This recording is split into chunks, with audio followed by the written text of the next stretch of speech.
Короче, вот переключатель поворотников Лада Веста. Скрипела и туго включалась. Вот эта штука, она вот ходит. Ее надо саму смазать, вот туда внутрь впихнуть масло. Вот туда смазку. Вот сюда. После этого он вроде более-менее начинает.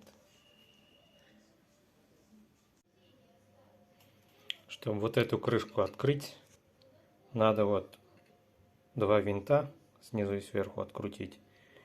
И вот здесь вот тоже защелка надо отщелкнуть. И снизу такая же отщелкнуть. И крышка открывается.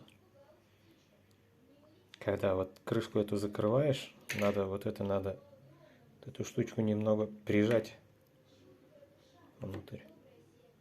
Иначе переключатель не будет переключаться.